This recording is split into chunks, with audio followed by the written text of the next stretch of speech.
Buenas tardes a todas, a todos. Y bueno, hoy es un agradeceros que estéis aquí. Tenemos un doble sentimiento de satisfacción por dos motivos. Uno, porque presentamos el Ateneo, es nuestro primer acto, y otro, porque tenemos aquí a dos personas que nos van a informar perfectamente de las atropelías, de la forma en que está funcionando el PP, y que seguro que saldremos de aquí con un conocimiento mucho más profundo de ese partido de corruptos. Y bueno, no quiero continuar más. Bueno, voy a atenerme a lo que es el Ateneo. Hace tiempo, yo diría que incluso hace años, que un grupo de compañeros, compañeras, nos planteamos un punto, y surgió de alguien que dijo: hay que crear un punto de encuentro en Vicálvaro que sirva de aglutinante de muchas inquietudes, y que, a pesar de que hay muchas sociedades, me comentaba una compañera que han formado aquí un departamento en el Polivalente para dar asesoramiento a las asociaciones que hay en Vicálvaro e incluso las que se están fundando. Me comentaba algo que a mí me dejó impresionado. Tenemos en Vicálvaro aproximadamente unas 80 asociaciones. Eso quiere decir que hay ahí un potencial de actividad, hay un potencial de gente, que pueden ser cientos, que pueden ser miles. Lo que quería deciros es que ese grupo que hace tiempo vinimos con la idea de formar y de crear el Ateneo estaba compuesto por una gran variedad. Ahí estaban pues compañeros que pertenecían a la asociación de vecinos, compañeros que pertenecían a asociaciones feministas, compañeras que pertenecían a movimientos obreros e incluso municipalistas. ¿Qué quiere decir esto? De que es un conjunto.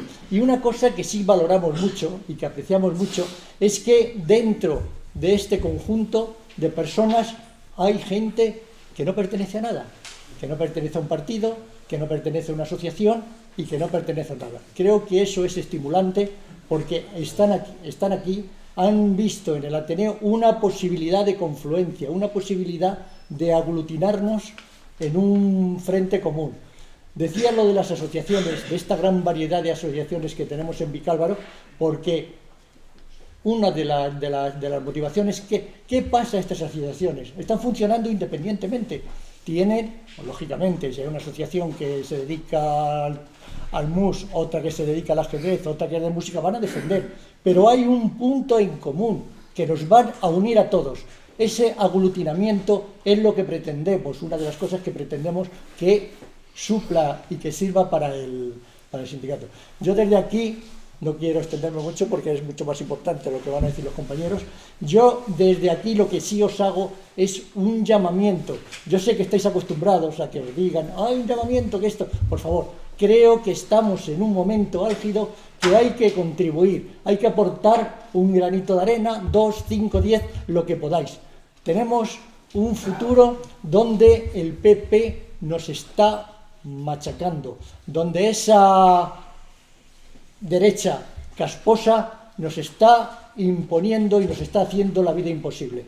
Creo que tenemos que soportar, y creo que el Ateneo abre las puertas. Yo al final pasaremos una hoja y os la pasaremos por si queréis que os demos información de la próxima asamblea y de que participáis, y ahí podremos hacer un comentario mucho más extenso de lo que es el Ateneo, de lo que pretendemos, y sobre todo recoger vuestras opiniones.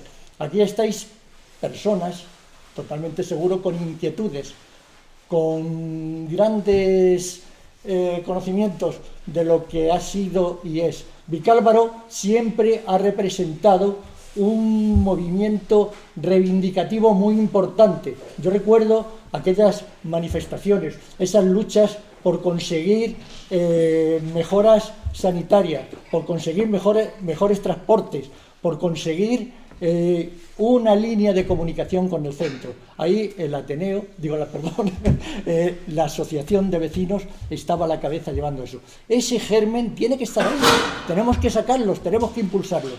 Y yo os pido, por favor, colaboración. Luego os pasaremos una hoja, por si queréis, que con vuestro correo, vuestro WhatsApp, lo que queráis, para pasaros información.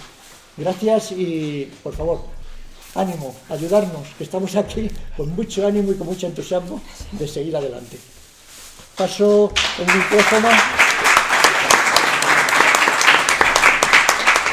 micrófono a la compañera Fátima, que bueno, que os va a decir también algunas palabras sobre la... Voy a ser muy breve. ¿Eh? Ahora sí, ¿no? Bueno, pues solamente recalcar un par de cosas, y es que nos gustaría que el Ateneo fuera un punto de encuentro, de debate.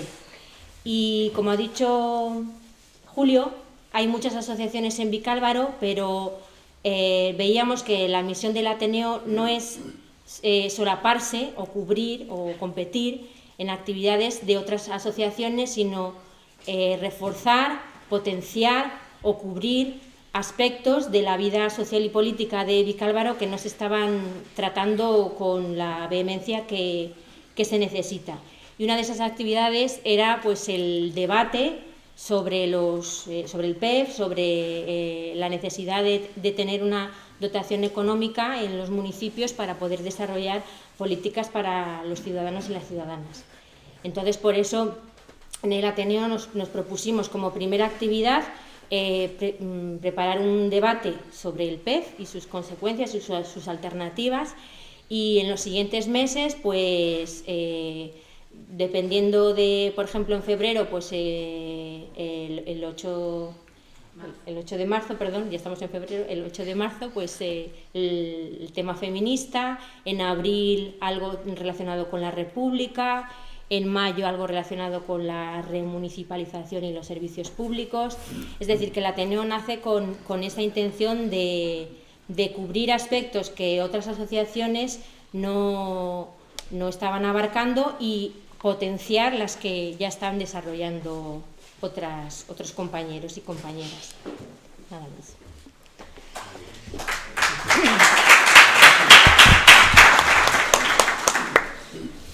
Hola, buenas tardes. Bueno, pues no voy a repetirme lo que han dicho el compañero y la compañera. Yo creo que ya nos hemos hecho una idea un poco general de la intención que se tiene con esta nueva asociación del Ateneo de Vicálvaro. Y bueno, entre ellos, pues uno de los motivos era reflexionar sobre temas de actualidad, de temas que nos afectan, y sobre todo cómo podemos, a partir de esa reflexión, plantar cara a lo que nos viene encima, ¿no? Y bueno, en ese sentido, creo que es importante también ver, y nos van a poder contar un poco en base a la experiencia del compañero y la compañera, sobre lo que ha estado pasando en el Ayuntamiento de Madrid, de los límites que tiene la política institucional, ¿no? Y hasta qué punto pues nos tenemos que plantear también que hay que potenciar de nuevo mucho más la organización popular, el asociarse en estas asociaciones como puede ser el Ateneo, en salir a las calles para poder plantar cara a lo que nos viene encima, ¿no? Porque no es solamente la ley Montoro, no es solamente los recortes que pueda haber en los ayuntamientos, sino que es una cuestión global, es un cambio de modelo político y económico hacia el que nos están llevando, y que, bueno, o plantamos cara o literalmente nos van a aplastar y ponernos un modelo que no beneficia a la mayoría social, sino todo lo contrario. Y bueno, para no extenderme más, voy a dar la palabra primero a Eduardo Garzón. Va a hablar un poco más de la cuestión en general, de lo que significa la ley Montoro y de los presupuestos. Y luego hablará la compañera Romy Arce, que es concejal de los distritos de Arganzuela y Usera, y nos va a contar un poco más cómo se aplica eso específicamente en el municipio de Madrid. Y bueno, le paso primero la palabra a Eduardo. Vamos a dejar, como de lo que se trata es de abrir un debate, pues les hemos dicho que se ciñan como máximo 20 minutos cada uno, y luego ya abrimos un turno de preguntas para que todos y todas las que estemos aquí pues podamos plantear nuestras dudas, sugerencias, comentarios. Voy a intentar ceñirme al tiempo, no os preocupéis por ello. Muchísimas gracias por la presentación. Enhorabuena por haber creado esta asociación tan importante y tan necesaria para los tiempos que corren, y os deseo muchísimo éxito. Para nosotros y nosotras es un honor, sin duda, hablo por Romy, pero estoy seguro de ello, participar en vuestro primer acto, ¿no? Entonces espero y esperamos seguro que sea lo más enriquecedor posible y que el debate posterior, pues por supuesto también lo sea, ¿no? Como vamos a tener que ser breve, pues voy a ir directamente al grano. ¿Cómo es posible que en un ayuntamiento en el cual tiene superávit de más de 1.000 millones de euros en los últimos años esté ahora sometido a una serie de recortes y en el año 2018 se vaya a ejecutar muchísimo menos presupuesto que en el año anterior? ¿Cómo es posible esto, no? Cuando se le pregunta a alguien que no tiene ni idea del asunto, pues piensa que es una broma de mal gusto, no tiene ningún tipo de sentido que un ayuntamiento que tiene dinero en su cuenta bancaria no lo puede utilizar para las necesidades sociales, ecológicas, económicas que hay en la ciudad, ¿no? Pero es que habría que remontarse más allá, en un ámbito más general, y decir, oye, ¿cómo es posible, al mismo tiempo, quizás no se vea de forma tan clara, pero es la misma pregunta, que en una economía o en un país como el nuestro, si cada vez tenemos más tecnología, más recursos, más habilidades, más conocimiento, tenemos cada vez mejores y más potentes máquinas, tenemos a robots trabajando por nosotros, ¿cómo es posible que nos digan que cada vez tenemos que trabajar más y cobrar menos quienes tienen la suerte de hacerlo? O de que tenemos que trabajar más a lo largo de nuestra vida y por lo tanto jubilarnos más tarde y cobrar además pensiones cada vez más bajas. ¿Cómo es posible esto si cada vez tenemos sociedades más ricas? Porque a pesar de lo que nos puedan contar, tenemos sociedades muchísimo más ricas, porque la riqueza de las comunidades la explican no la cantidad de dinero, que es al fin y al cabo un invento del ser humano para facilitar las transacciones económicas, sino la cantidad de tecnología, de maquinaria, de conocimiento, de habilidades, y todo eso no ha hecho más que crecer. Por decirlo de otra forma, ¿cómo es posible? O mejor dicho, ¿qué es lo que explica que nuestra economía actual, nuestras comunidades sean más ricas que la de hace 500 años? No es la cantidad de dinero que hoy día tenemos, que seguramente es superior que la de hace 500 años, sino que tenemos mejor tecnología, mejores máquinas, etcétera, etcétera. Bien, para entender la respuesta a esta pregunta hay que irse bastante atrás en el tiempo y entender también el contexto económico en el que se enmarcan, al fin y al cabo, las relaciones económicas.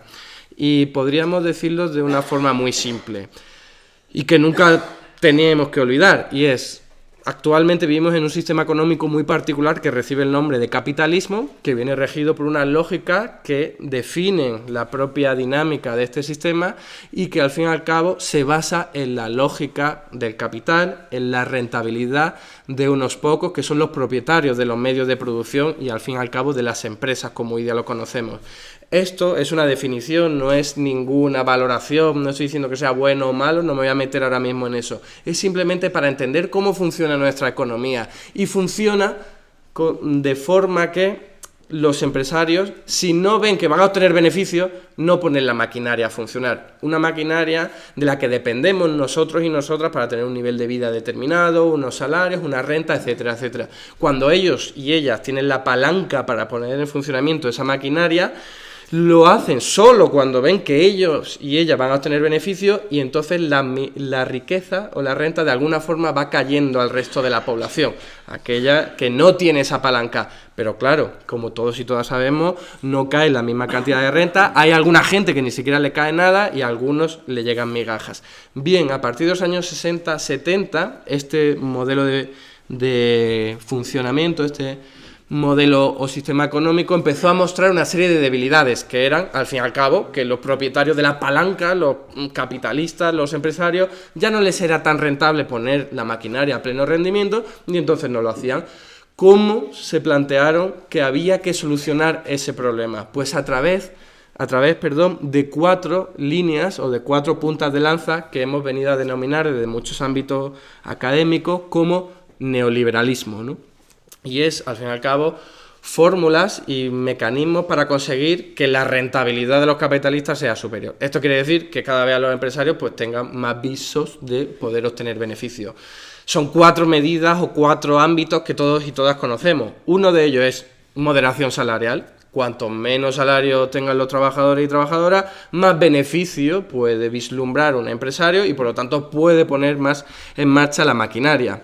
El segundo elemento, que es el que aquí nos incumbe, es el de la reducción del sector público. Esto es también evidente. Si reducimos el tamaño de la sanidad pública, por poner un ejemplo, más alas puede tener la sanidad privada. Si yo soy el dueño de una clínica de sanidad privada, a mí me viene muy bien que la sanidad pública le vaya mal, porque sus usuarios van a decir, joder, yo con tal de tener un servicio un poco mejor, me voy a ir al dueño de la clínica privada, que al menos me va a ofrecer un servicio, aunque sea cobrando, aunque sea pagando por ello, ¿no? Es al fin y al cabo otra forma de conseguir que los empresarios, en este caso el dueño de la clínica privada, obtenga más beneficios. Hay una tercera punta de lanza, que es la que tiene que ver con la mercantilización de la vida, pero concretamente con el comercio, ¿no? Y las transacciones comerciales. Claro, si tú eres un empresario y no puedes hacer lo que quieras con los productos, sino que tienes que respetar una serie de legislación, una serie de requisitos, poner etiquetaje a tu producto, no puedes comerciar tu producto con cualquier país porque hay unas limitaciones, pues evidentemente vas a poder obtener menos beneficios. ¿Qué ocurre? Evidentemente, desde un punto de vista el que conocemos que se materializa como tratados como el CETA, el TISA, el TTIP, que lo que hacen es, oye, no, a esta gente vamos a darle vía libre para que puedan hacer prácticamente lo que quieran, porque lo que nos interesa es que puedan vislumbrar que tienen beneficios y así pongan la maquinaria a pleno rendimiento, que es una maquinaria de la cual depende nuestro bienestar.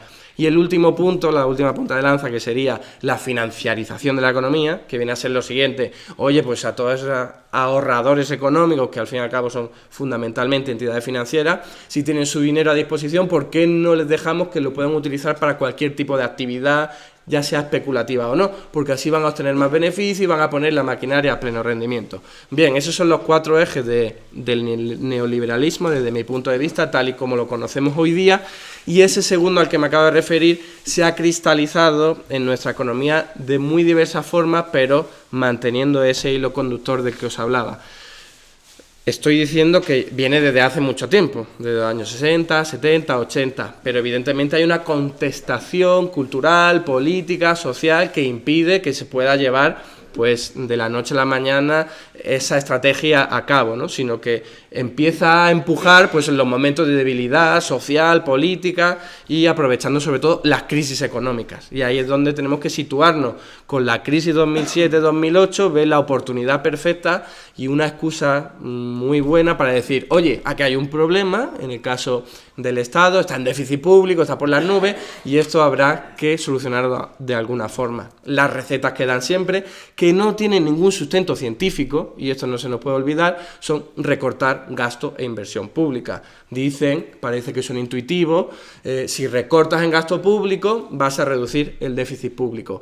Pero es mentira, y eso lo estamos viendo, pues cualquiera que tenga un mínimo de conocimientos y de información y pueda ver las estadísticas, ve que cuando más política de austeridad hace, más lastras la actividad económica y por lo tanto más empeoras saldos como el déficit público. Pero es que no es eso lo que persiguen, evidentemente. Ellos persiguen que reduzcamos el tamaño del sector público, porque cuando recortamos en educación, en sanidad, en prestaciones sociales, dependencia, etcétera, etcétera, damos más alas al sector privado, que es de lo que se trata.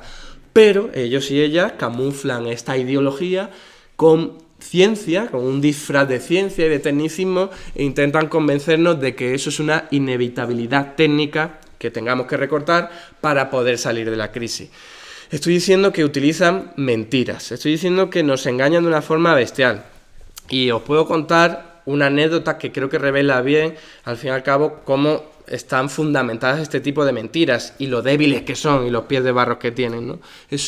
Hago mención a una entrevista que podéis ver sin problemas en internet porque está publicada, a un alto funcionario del gobierno de Mitterrand, estoy hablando ya de los años 80, en Francia, que cuenta lo siguiente. Se le supone que él es el creador del límite del 3% de déficit público, que es esa regla sagrada que todos los estados europeos tienen que seguir, y la excusa perfecta para que recorten en todo tipo de prestaciones públicas, inversión pública, etcétera, etcétera. Bien, pues este señor cuenta que estaban un día reunidos en el Ministerio de Economía y Hacienda de Francia, y llegó el ministro y dijo: necesitamos una regla sencilla pero que parezca seria, ojito ahí con la cuestión, para que los ministerios no puedan gastar todo el dinero que quieran y tengan que apretarse bien el cinturón. Y entonces, bueno, pues los funcionarios dijeron, a ver, vamos a pensar. Uno de ellos dijo, ¿y si limitamos el déficit público al punto del 2% sobre el PIB? Y entonces el ministro dijo, eso es demasiado restrictivo, demasiado difícil, el déficit público es una herramienta de política económica relativamente importante, no lo vamos a poder conseguir, mejor que no. Y otro que estaba escribiendo en la esquina de una mesa, según la entrevista de este hombre, dijo, oye, ¿y un 3% sobre el PIB? Y dijo el ministro, perfecto, me gusta, porque recuerda la Santa Trinidad y así a la gente no se le va a olvidar, ¿no? Ese es el fundamento científico que tienen las reglas fiscales que hoy día tenemos que cumplir bajo amenaza por parte de Bruselas, por parte de nuestros propios gobernantes del nivel estatal, para supuestamente salir de la crisis y que la economía vaya mejor. Totalmente mentira, es todo basura. O sea, esto en la academia heterodoxa está más que comprobado. No hay ningún sustento científico para tener que recortar a través de esta y a partir de estas reglas fiscales cantidades determinadas de dinero público.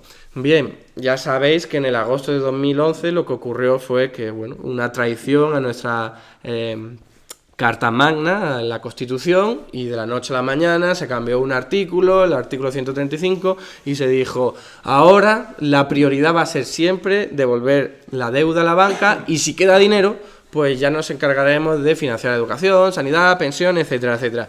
Todo eso forma parte del mismo relato, de las mismas mentiras, no hay ningún sustento científico para hacer eso, a la vista está, decían, esto es necesario para que la prima de riesgo bajara. No bajó, bajó un año y pico más tarde, pero motivado por otros factores que no tenían nada que ver con el que yo he hecho referencia y que además no explican en absoluto que hubiese que haber hecho esa reforma constitucional, pero ese propio artículo ya mandaba a redactar una ley, que ya lo hizo casi en solitario el gobierno del Partido Popular, que es la Ley de Estabilidad Presupuestaria y Sostenibilidad Financiera, la que sin ningún tipo de rigor, sin ningún tipo de sustento científico, empieza a poner límites fiscales, como digo, además extralimitándose, yendo mucho más allá de lo que se le había encomendado desde Bruselas. Es decir, las reglas fiscales de Bruselas y de la Unión Europea son incluso más laxas que las que se inventó el equipo económico de Rajoy.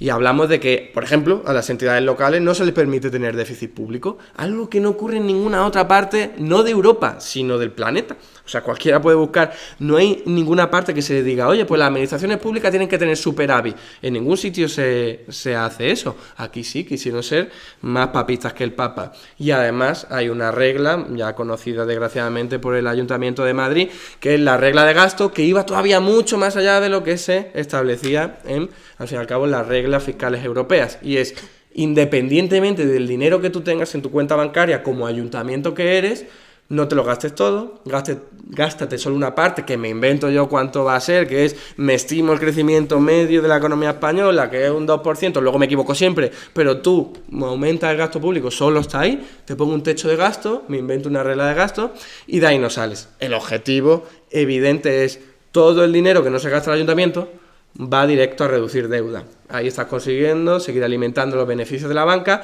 y hay un segundo objetivo que es el que yo hacía mención.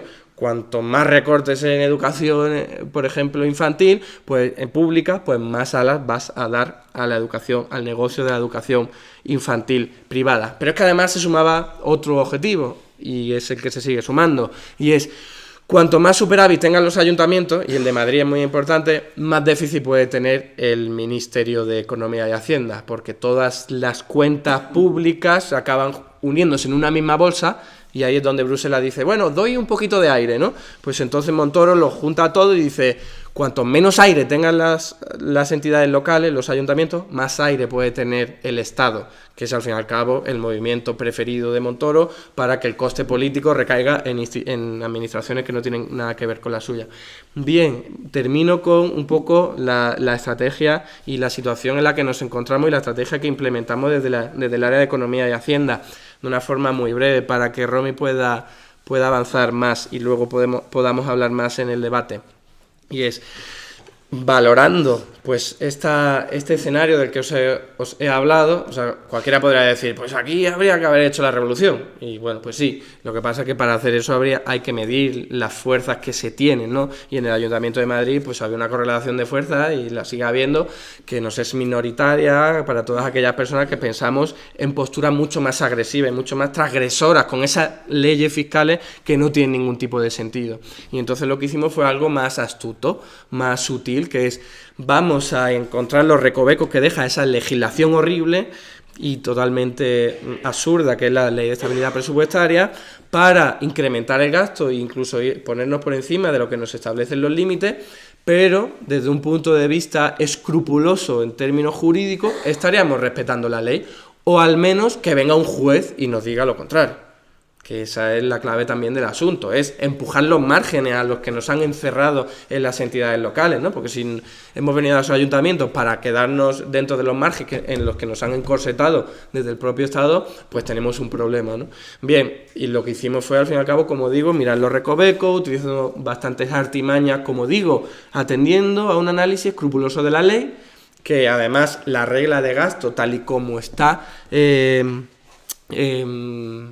ideada, o como las fórmulas que hay que seguir para poder calcular ese techo de gasto, ni siquiera vienen en la ley. Es una propia instrucción del Ministerio de Economía y de Hacienda que, bueno, en un momento se redactó y se dijo, pues la regla de gasto se va a calcular así. Pero eso no tiene carácter normativo, no ha sido aprobado en ningún parlamento, ni en el Congreso de Diputados, ni nada. Y nosotros dijimos, esto no hay por qué respetarlo, porque está yendo mucho más allá de lo que dice la ley española, muchísimo más allá de lo que dice la Unión Europea, y es totalmente contraproducente para los intereses de los madrileños y las madrileñas. Así lo que vamos a hacer es proponer al Ministerio alternativas. Ya sabéis que hubo un conflicto, y el conflicto, que sigue habiendo, por cierto, no tiene nada que ver con que el Ayuntamiento de Madrid fuese incumplidor y se saltara las reglas fiscales, porque de hecho la propia Autoridad Independiente de Responsabilidad Fiscal, que es un organismo teóricamente independiente que se creó a expensas de órdenes de la Unión Europea, dijo que el Ayuntamiento de Madrid no tenía ningún problema fiscal, o al menos no muy grande, y que no había ningún motivo para que el Ministerio tuviera manía. Pero aquí se suma otro motivo, que es el de, bueno, un ejemplo que estaba siendo paradigmático a la hora de demostrar que se pueden hacer otro tipo de políticas al mismo tiempo que tienes superávit y tienes una reducción de la deuda notable y estás incrementando muchísimo la inversión social y la inversión pública, lo que siempre nos han dicho que no se puede hacer, aparte de muchísimos otros éxitos por parte del gobierno de ahora Madrid, que ponían en tela de juicio, pues al fin y al cabo, las políticas del Partido Popular. Eso es al fin y al cabo lo más importante a la hora de explicar por qué el Estado y concretamente el gobierno del Partido Popular ha atacado y ha maltratado tanto al Ayuntamiento de Madrid.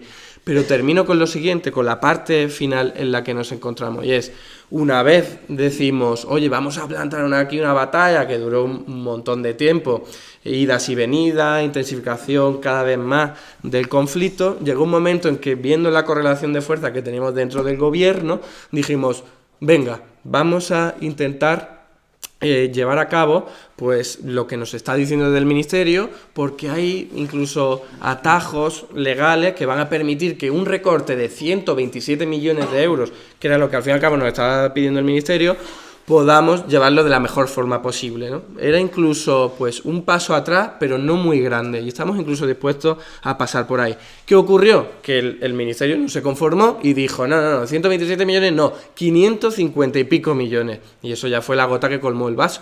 No estaba justificado en ningún tipo de documento, ni en los propios suyos del Ministerio, sino que cambió la regla a la mitad del juego solo para fastidiar a un gobierno en particular. Os digo, y no exagero, que los propios técnicos del Ayuntamiento de Madrid, que no son ni izquierda ni mucho menos la mayoría, se llevaban las manos a la cabeza y dicen, pero ¿esto qué es? Esto es absolutamente ilegal, esto no tiene ningún tipo de sentido, aquí hay algo que chirría, ¿no? Pues bueno, pues intentamos que eso saliera a la luz, pues a través de los mecanismos judiciales, para que la justicia se posicionara a ver si el Ayuntamiento era quien tenía razón o el propio Ministerio, pero eso, como ya sabéis, se ha retirado desgraciadamente gracias al pacto que se llegó con Montoro y que provocó el cese de Carlos Sánchez Matos, entre otras cuestiones, como que ahora hay un presupuesto mucho más limitado y que tiene sus consecuencias a nivel local, y que espero que Romy pueda avanzar más en ello. Y nada más. Lo dejo aquí y 20 minutos. Muy bien. Eficiencia.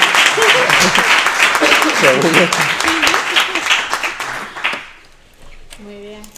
Bueno, lo primero, gracias por la invitación y, por supuesto, daros la enhorabuena por la inauguración del Ateneo de Vicálvaro. Me sumo a las felicitaciones y espero que sea un núcleo de transformación social aquí en el barrio, ¿no? Y que seáis un punto agregador de todas aquellas personas que quieren cambiar nuestra sociedad, ¿no? Eso por un lado. Luego, en segundo lugar, me siento obligada, y además lo hago con mucha satisfacción, también de felicitar a Eduardo, no solo por la exposición, que también, sino por el trabajo que ha desarrollado estos 2 años que nos acompañó en el Ayuntamiento de Madrid, ¿no? Yo creo que es de justicia agradecerle su trabajo, agradecerle la dedicación, que os puedo asegurar que eran muchas horas de trabajo. Se le veía en el despacho, ahí en Hacienda, hasta altas horas de la noche, pues como mucha gente, dejándose la vida, ¿no? por sacar adelante un proyecto político de cambio para nuestra ciudad, ¿no? Que de eso se trataba, y no hemos renunciado a ello, ¿eh? Así que también os lo digo, no hemos renunciado a ello ni muchísimo menos, pero me parece importante destacar el trabajo que algunas personas que han trabajado y que han acompañado a Carlos a lo largo de estos 3 años, pues han hecho más en un segundo plano, ¿no? Pero que es importante siempre decirlo, ¿no? Y, por supuesto, pues bueno, lamentar, como os podréis imaginar, ¿no? que Carlos pues ya no asuma las responsabilidades que tenía, ¿no? Al hilo un poco de lo que comentaba Eduardo, pues yo creo que también es importante señalar, ¿no? los límites de la administración local, ¿no? Lamentablemente los municipios, en esa configuración de la estructura territorial, ¿no? de los pactos de la transición, fueron la estructura más débil, ¿no? el patito feo de esos pactos, y de ahí también la debilidad que digamos, les hace todavía más vulnerables, ¿no? ante una legislación y un aparato normativo, como nos ha explicado Eduardo antes, ¿no? Que profundiza, ¿no? en esas políticas de austeridad, ¿no? A día de hoy, y no solamente lo que ha ocurrido en Madrid es un ejemplo, pero es un ejemplo palmario de la limitación de la acción política a nivel local, ¿no? Lo que ha ocurrido en Madrid, que no es más que un golpe de estado financiero a un ayuntamiento, evidencia los límites de la acción política a nivel local y, desde luego, los límites de la autonomía y de la soberanía de los municipios, ¿no? Ese artículo 140 de la Constitución española, hoy por hoy, con lo que ha ocurrido en Madrid, desde luego se ha quedado por completo vacío de contenido, ¿no?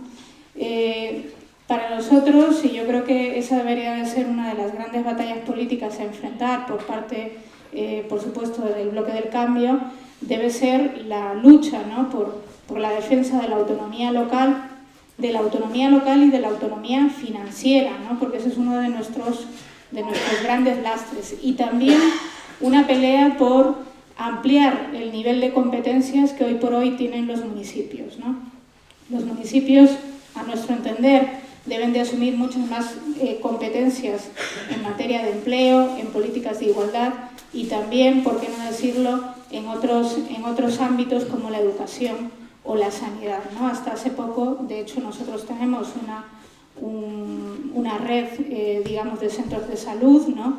Que se inciden y trabajan sobre la salud comunitaria, pero que podrían asumir y deberían de asumir más competencias, ¿no? Yo creo que esa es una batalla pendiente y que, desde luego, las fuerzas del cambio deberían de asumirla y tenerla en su hoja de ruta, ¿no? Como bien decía Eduardo en su exposición, nos hemos visto sometidos a este ataque político, ¿no?, al Ayuntamiento de Madrid, porque lógicamente somos mascarón de proa, somos el ariete del bloque del cambio y por supuesto estábamos demostrando en la práctica, demostrando en la realidad que se podía hacer política de otra manera, ¿no? Y os pongo un ejemplo de hoy mismo, ¿no? Hoy estábamos en la Comisión de Equidad viendo, presentando, digamos, los nuevos programas, ¿no? Y solo para daros un dato, ¿no?, en las ayudas económicas que ha dado el Ayuntamiento de Madrid hemos superado en un 17% las ayudas económicas que se dieron con respecto al año 2016, ¿no? En el año 17, un 17% más de ayudas económicas, de becas de comedor, de ayudas en aparatos geriátricos, en una serie de cosas que necesitan todos nuestros vecinos y vecinas. Eso es fruto de un cambio en la política económica, de unos presupuestos expansivos que estaban priorizando las demandas y las necesidades de nuestros ciudadanos y ciudadanas en Madrid, ¿no?, frente a la doctrina neoliberal de ir sustrayendo cada vez más recursos públicos en beneficio de las entidades financieras, ¿no? Y como digo, no hemos renunciado a ello, pero estábamos dando un salto adelante importante. ¿Por qué? Pues porque habíamos aumentado la inversión social en un 74%, nada menos, ¿no? Os he dado un ejemplo, pero es que el nivel de avance en cuanto a, por ejemplo, en cuanto a la proyección de equipamientos públicos para satisfacer también muchas demandas de nuestros vecinos y vecinas, pues solamente en la inversión que se iba a hacer en todos los nuevos equipamientos públicos que teníamos previstos, ¿no?, en nuestro plan de gobierno, elevábamos la inversión en un 102%, ¿no? Con lo cual estamos hablando de una política ambiciosa en lo económico, ambiciosa en lo social, por supuesto, ¿no? Y eso es lo que hoy por hoy se ve seriamente comprometido por la imposición de las políticas del Partido Popular, ¿no? Como decía bien Eduardo, pues no teníamos por qué haber aceptado este pacto, ¿no? Lo que a nosotros se nos presentaba por delante, ¿no?, con la imposición de un nuevo plan económico financiero, era en definitiva o bien el sometimiento, ¿no?, a las políticas del Partido Popular o, como nos planteaba, ¿no?, el propio Montoro, una intervención del Ayuntamiento de Madrid, ¿no? Bueno, la realidad ante la que nos encontramos, pues bueno, un callejón sin salida, está claro, ¿no?, pero la realidad y los efectos al fin y al cabo han sido los mismos, porque nos encontramos en definitiva ante una intervención de facto del Ayuntamiento de Madrid, pero que lleva a cabo el propio equipo de gobierno, ¿no?, aplicando las políticas del Partido Popular, ¿no? A nuestro entender, pues eso fue un enorme error político, desde luego, que ha limitado la autonomía política y también la autonomía financiera del Ayuntamiento de Madrid, ¿no? Y desde luego tiene lamentablemente, acarrea unas consecuencias sobre el escenario político general y sobre el bloque del cambio en particular, ¿no? Y nosotros entendemos además que pues las consecuencias son en definitiva el mensaje que nosotros damos a nuestra base política y social, es que ese cambio que estábamos propugnando pues no es un cambio de fondo, ¿no? O que por lo menos ese cambio no se puede hacer a corto plazo. A mí eso es lo que me parece desde luego más peligroso, porque crea un mensaje, como digo, muy negativo, ¿no? Porque lo que estamos evidenciando es que nos hemos plegado, ¿no?, a las políticas del Partido Popular, ¿no? En términos económicos, ¿y en qué se traduce el recorte? Bueno, pues como bien apuntaba Edu, estamos hablando de más de 533 millones de euros en los presupuestos del 2018. Eso supone que solamente en el capítulo de inversiones estamos hablando de un 71% menos, ¿no? ¿Qué va a suponer? Pues va a suponer, en definitiva, el que nosotros no podamos cumplir con nuestro plan de gobierno, por lo menos digamos, con el calendario que teníamos previsto, ¿no?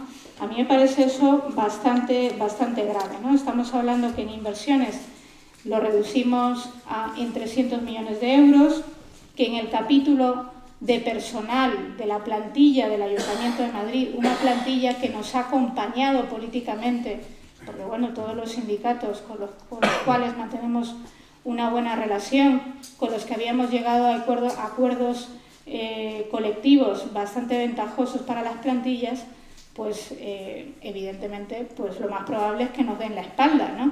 Cuando se provoque un recorte sobre sus nóminas y sobre los acuerdos alcanzados de casi de un 18%, que va a suponer seriamente un daño, como decía, a los acuerdos alcanzados con los sindicatos, ¿no? En el capítulo de inversiones, a mí me parece que digamos, donde más se va a evidenciar ese golpe, ¿no?, al plan de gobierno, porque estamos hablando de, como decía antes, de unos 300 millones de euros. ¿En qué? Pues en escuelas infantiles, en polideportivos, en centros de salud, en centros culturales, en bibliotecas, etcétera, ¿no? ¿Cuál va a ser el resultado? Pues el resultado es que antes de que acabe la legislatura, lo único que se va a construir y va a llegar a su fin, ¿no?, y que vamos a poder inaugurar, para entendernos, van a ser las escuelas infantiles y una sola biblioteca, la Biblioteca Pública de San Fermín, seguramente, ¿no? Y el resto de inversiones pues se postergan a tiempos mejores, ¿no? Se postergan, esperemos que salgan algunos contratos, pero bueno, se van postergando muchas de esas inversiones que son compromisos adquiridos con los ciudadanos y con las ciudadanas. Muchas de esas inversiones, además, son fruto de los presupuestos participativos, también es un compromiso adquirido con los ciudadanos, ¿no?, además de unas nuevas políticas, unas políticas que amplían la participación ciudadana y la gestión, avanzan sobre la cogestión de lo público, ¿no? Pues todo eso es lo que se ve seriamente comprometido, además del plan de inversión que este ayuntamiento había lanzado y que además era pionero en ese sentido, ¿no?, de unas políticas públicas de vivienda, como decía, pioneras y bastante avanzadas, ¿no? Bueno, el recorte en la vivienda pública también se va a ver seriamente afectado, ¿no?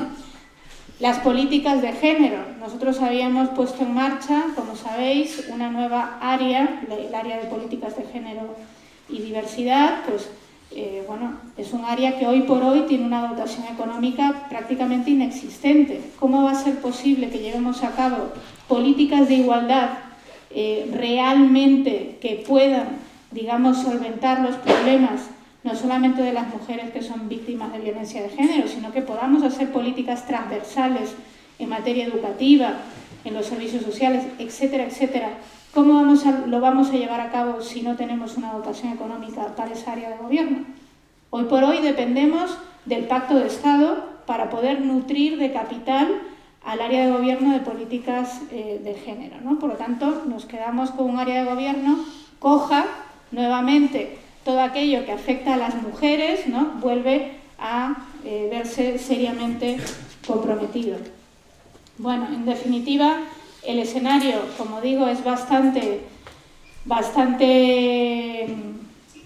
duro, ¿no? Bastante duro, pero desde luego nuestro papel, digamos, como sociedad civil organizada y movilizada, ¿no?, tiene que ser exigir al Gobierno del Ayuntamiento de Madrid, por supuesto, la no aplicación de este plan económico-financiero, porque con un plan económico-financiero de estas características o con un presupuesto que cristalice y materialice también estos recortes de más de 500 millones de euros sobre el presupuesto, no podemos llevar a cabo nuestro plan de gobierno. No podemos llevar a cabo nuestro plan de gobierno y, desde luego, ponemos en un riesgo muy grande los compromisos que hemos adquirido con los ciudadanos y ciudadanas, ¿no? Por tanto, yo creo, y desde luego creo que es lo que deberíamos de hacer, exigir la no aplicación de los recortes, porque además nos podemos saltar el plan económico financiero, que en eso podríamos entrar después, los ejemplos de aquellos municipios que no han cumplido los planes económicos financieros, que no cumplen la regla de gasto de forma sistemática, como el propio Montoro, porque el propio Montoro se ha saltado la regla de gasto en varias ocasiones, además de saltarse el déficit público, porque bueno, a él pues no le controla a nadie, ¿no? Y es, sin embargo, se presenta, ¿no?, como el mejor alumno de Bruselas. Pues bueno, ese debería de ser, desde luego, una de las alternativas a seguir por nuestra parte, ¿no? Intentar que los agentes sociales y la sociedad civil organizada presionen al Ayuntamiento de Madrid para no poner en práctica un plan económico que lastra las demandas de la ciudadanía, ¿no? Desde luego, eso me parece fundamental.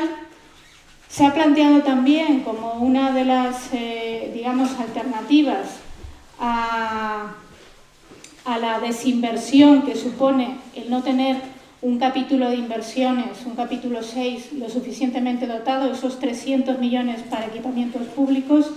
Se nos ha planteado que la alternativa a ello son las inversiones financieramente sostenibles. Bueno, tenemos que saber qué son las inversiones financieramente sostenibles, ¿no? Las inversiones financieramente sostenibles, bueno, es una vía de financiación que tiene muchas limitaciones, y que desde luego nos va a servir para hacer parches en las carreteras, para poder arreglar algunos parques y poco más. Con las inversiones financieramente sostenibles no vamos a poder construir escuelas infantiles ni polideportivos, ¿no? No va a suplir en ningún caso muchos de los compromisos que tenemos adquiridos. Además, esas inversiones financieramente sostenibles, que es el vehículo que la Ley de Estabilidad Presupuestaria nos permite para hacer uso del superávit, ¿no?, ese superávit que no podemos emplear los municipios, ¿no?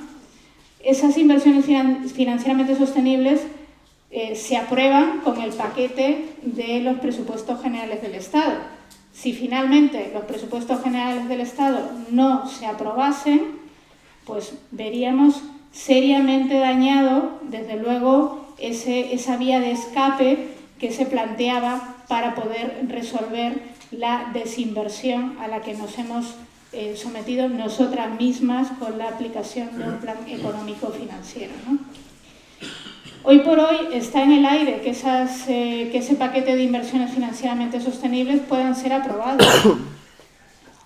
Y desde luego, como Montoro no llegue a autorizar esas inversiones, pues nos encontramos en una situación bastante difícil y en una encrucijada que nos va a abocar sí o sí a la desobediencia de la regla de gasto, porque desde luego entre dejar nuestras ciudades, ¿no?, sin arreglar las aceras, los parques, los colegios, en fin, hoy por hoy todo depende de la aprobación de esas inversiones financieramente sostenibles.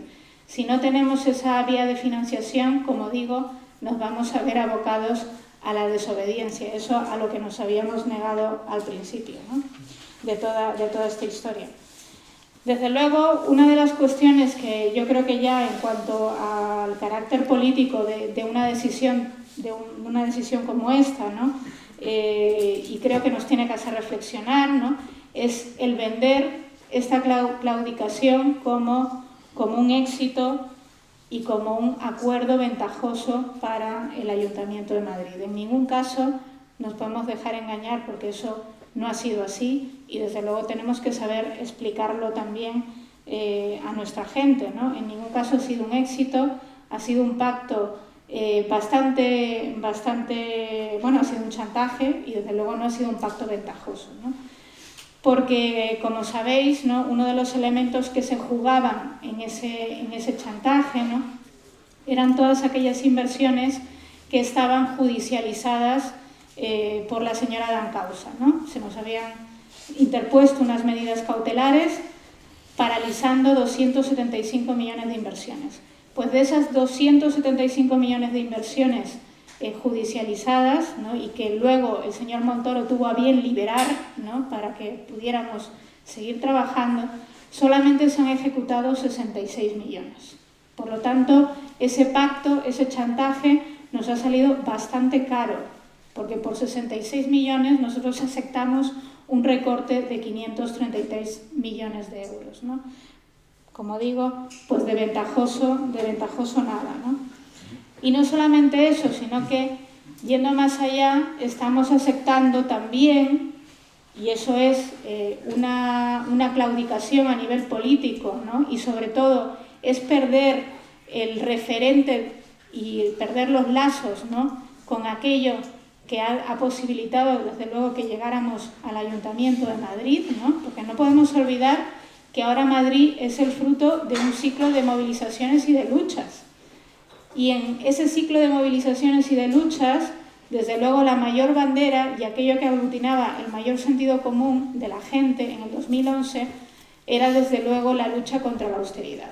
Entonces, no podemos hoy por hoy nosotras mismas aceptar ese marco de austeridad, ¿no? No podemos aceptar que la austeridad, la precariedad, es algo normal, es algo que un ayuntamiento que se dice del cambio puede asumir. Nosotros, desde luego, si nuestra bandera es alguna, es la del cambio y no la del orden y la ley. Por lo tanto, nosotros no podemos, digamos, justificar, ¿no?, que en el marco legislativo, que es el marco legislativo que hemos aceptado, puede, digamos, redireccionar nuestras políticas, ¿no?, a este nivel.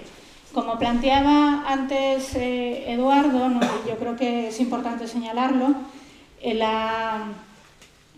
las políticas que se estaban llevando a cabo desde el área de Hacienda estaban sorteando ese marco legal, ¿no? Estaban sorteando ese marco legal, en ningún caso se había planteado la desobediencia, pero se estaba jugando con ese marco, y dentro incluso de ese marco normativo, de esas leyes que no son nuestras, pues podíamos estirar un poquito más el marco del conflicto, ¿no? Y eso es a lo que renunciamos nosotros de entrada, ¿no? A no estirar ese marco del conflicto, a no esperar a las resoluciones judiciales, cuando tendríamos que haber esperado esas resoluciones judiciales, porque a lo mejor nos daban la razón, muy probablemente, no lo sé, ¿no? Además de, por supuesto, seguir dando aire a nuestros compañeros en el Congreso de los Diputados que estaban planteando una reforma legislativa de la regla de gasto. Una reforma legislativa que, aunque acabe después en los tribunales y en el Tribunal Constitucional, pues nos la paralicen, como han hecho con tantas leyes, ¿no?, pero desde luego era una batalla a dar, ¿no?, y en la cual tenía un papel protagonista el Ayuntamiento de Madrid, ¿no? Esa era una de las, desde luego, de las alternativas que nosotros planteábamos, ¿no? Dar un poco más de tiempo a que se pudiera empezar a debatir la reforma de la regla de gasto, por una parte, ¿no?, pero también a que finalizara el ejercicio financiero del 2017, ¿no?, que todavía además no lo han cerrado, parece que lo cierran ahora a finales de mes, y que muy probablemente iba a determinar que íbamos a acabar el año económico cumpliendo la regla de gasto paradójicamente, ¿no? Si es que puede darse incluso esa paradoja, que hayamos cumplido con la regla de gasto y, sin embargo, tengamos que recortar 533 millones de euros de nuestro presupuesto. Y esto afecta muy directamente a la vida de nuestros vecinos y vecinas. Solo por poneros un ejemplo, ¿no? En el distrito de Usera, este recorte va a suponer casi 5 millones menos del presupuesto. 5 millones menos en un distrito es mucho dinero, porque son pues las actividades extraescolares, los autobuses que contratamos para llevar a los niños a las actividades extraescolares, críos que además, pues, de familias con situaciones económicas difíciles, y que para llevarles a las clases de natación necesitan un autobús y el autobús lo paga el Ayuntamiento de Madrid. Pues hay muchas cosas de estas que parecen pequeñas, pero que no son pequeñas, que es que afectan mucho a la vida de las personas, ¿no? Por tanto, el impacto que va a tener, que ha tenido y que va a tener en un futuro, ¿no?, la aprobación de este plan económico financiero es brutal, no solamente en la vida real de muchos de nuestros vecinos, ¿no?, que se benefician de las políticas que hemos implementado, sino también a nivel, como decía antes, político, porque genera, y a mí eso también me preocupa, una enorme desmoralización en nuestra gente, ¿no?, en nuestra base social, y nos deja al descubierto un flanco izquierdo que es nuestro y que no puede capitalizar, desde luego, el Partido Socialista, que hoy por hoy se está envolviendo, ¿no?, de forma hipócrita y cínica en la bandera de la lucha contra los recortes, ¿no? No los digo. Bueno, no sé, yo tengo la sensación que me he enrollado mucho, o sea que... Sí, ya puedes ir terminando, creo. Sí, lo vamos a dejar aquí si queréis y bueno, pues así ya preguntáis y podemos dialogar y eso más entretenido para todas.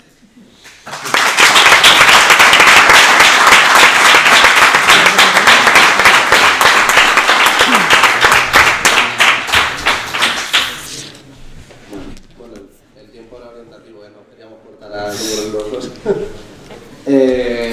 Bueno, ahora si queréis, habíamos pensado hacer varios turnos de palabra, por si hay alguna pregunta o si quieres sacar algún tema.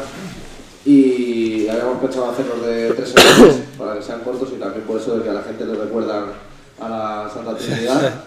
Y bueno, si alguien tiene alguna palabra que decir. ¿Alguien más? Vale, bueno, si queréis vamos empezando y haced las preguntas y luego que respondan seguidos, luego si eso abrimos otro turno. Sí, yo quería saber qué pasa con la comisión que estaba haciendo la auditoría de la deuda.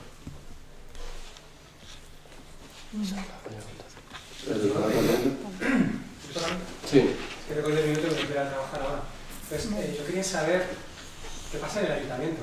O sea, tú me cuentas, es que Eduardo también lo ha contado, había una alternativa, y se podían haber hecho las cosas de otra forma, pero luego a Manuela y firma el PEP. Y junto a Manuela, luego hicieron una campaña de comunicación vendiendo que aquello fue lo mejor de lo mejor, y entonces la gente que no estamos dentro y que no nos enteramos de todas las cosas que pasan, yo me quedé totalmente descolocado, porque de repente me enfrenté con mi colega.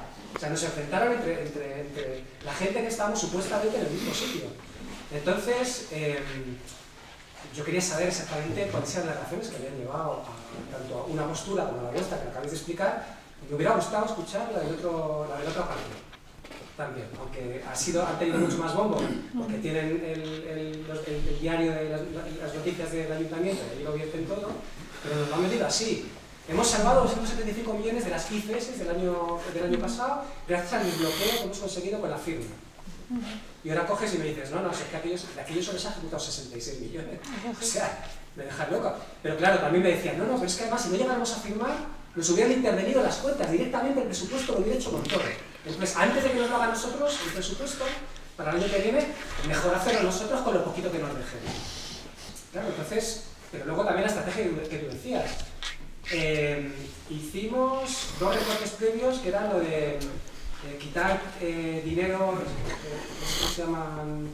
El quitar un poco de dinero del presupuesto previo que hicisteis 2. Ajuste de no disponibilidad de eso, los acuerdos de no disponibilidad, ¿no? Entonces, ¿ves con los recortes que habéis hecho? Encima desbloquean las ICS, está puesto en el tribunal la denuncia contra David Montoro. Y encima en el Parlamento, entonces dices, bueno, ¿con qué me quedo? Parece como que estábamos jugando contra el reloj. Oye, o firmas o nos intervienen las cuentas. Es que no llegamos a que el tribunal dictamine, es que no llegamos a que la ley que está en el Congreso se resuelva en el Congreso, no llegamos. Entonces, yo llego a un punto en que no sabía qué hubiera hecho. O sea, no sé, claro, todo lo pasado, y dices, bueno, pues ahora, de repente ahora ves la liquidación de cuentas y dices, fíjate, Ni siquiera llegamos a pasarnos de la regla de gasto, no lo sé, no sé cómo será. Cuando se liquide lo veremos. Pero en ese momento, esa decisión, yo, vamos, tengo muy claro que cada uno se hubiese posicionado de diferente forma, pero tampoco acabo de tener claro si tenía razón unos o tenía razón los otros. Al final, con el tiempo acabaremos viendo cuál hubiera sido la mejor solución. Ya se optó por una solución, vosotros hubierais optado por otra y ahora veremos con el tiempo cuál hubiera sido la mejor. Ya lo estamos viendo, ¿no? Si tú dices que las ICS del año pasado solo se ha conseguido juntar unos 62 millones, apaga y vámonos. Y yo no sabía de que las ICS dependían del presupuesto de los generales del Estado. Ni idea. O sea que si no se firma el presupuesto, las ICS no se pueden utilizar. Pues ya, vamos, tremendo. Entonces, pues eso, que no sé, que todavía no acabo de tener muy claro exactamente dónde posicionarme, ¿no? ¿Cuál hubiera sido la mejor, lo menos malo? Porque aquí hubiera sido lo menos malo. No firmar, que nos intervengan las cuentas y luego qué. Vale, ya está. Había pedido palabra también Alberto. Yo primero daros las gracias por venir a nuestro barrio y contribuir a aclarar cosas tan importantes. Es verdad que cuando ves una situación así piensas que todo el mundo tiene que tener argumentos, pero para mí hay una cosa sagrada y es el programa electoral. Yo igual es por deformación profesional, pero cuando alguien firma un contrato es porque lo va a cumplir. Si piensa que no va a cumplirlo, no puede cumplirlo, no debe obligarse a firmar ese contrato. Y el programa de Ahora Madrid es un contrato con quienes votamos a Ahora Madrid, quienes además participamos en la elaboración de ese programa, porque se hizo participadamente, incluso participamos en la elección de las listas, porque se hizo con primarias proporcionales. Entonces, para mí la primera cuestión no es discutir en abstracto, es algo muy concreto. ¿Qué es lo que mantenía el programa de Ahora Madrid? ¿La postura que defendía Carlos Sánchez Mato, Rodney, Eduardo, o la postura que al final ha optado Carmena con los votos de los concejales del Partido Popular? Para mí eso ya casi responde a la pregunta. Y yo, de verdad, no acepto que como tenemos a alguien enfrente no podemos cumplir el programa. Vamos a ver, es que entonces nos dedicamos a la poesía, los juegos florales o la natación, pero no a la política, porque siempre vamos a tener enfrente a alguien que tiene un programa totalmente opuesto al nuestro. Si yo quisiera el programa del PP, hubiera votado al PP directamente y me ahorro el problema. Pero claro, cuando se llega a ese choque, hay lo que yo creo que podríamos llamar el síndrome de Vichy, y no el agua mineral, sino el gobierno francés, cuando la ocupación en la guerra mundial. Claro, es mejor que mate yo a los judíos que los maten los alemanes. Pues no. No. Es mejor que aplique los recortes la propia gente de Ahora Madrid, el Partido Popular. Pues no. Mira, Wyoming hizo una encuesta que a mí me entusiasmó, que se podría pasar ya a términos sociológicos, ¿no? Como el síndrome de Wyoming, del Gran Wyoming, porque le preguntaban a la gente si quería que le cortaran una pierna o dos. Todo el mundo, hay que joderse, quería que le cortaran una pierna. Entonces, claro, la conclusión podría ser: todos los encuestados quieren que les corten una pierna. No. Nadie queremos que nos corten una pierna, porque la opción no es lo malo o lo peor. La opción es defender el programa con el que te has comprometido con la gente que te ha votado, y si tienes dudas, llamar a consulta.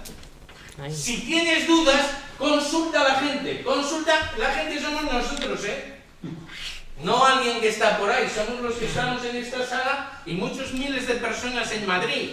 Si tienes dudas, antes de romper el gobierno, antes de echar a quien ha estado enfrentándose a Montoro, antes de eso, pregúntanos qué opinamos. Igual se hubiera llevado una sorpresa Carmena y sobre todo Montoro. Muy bien.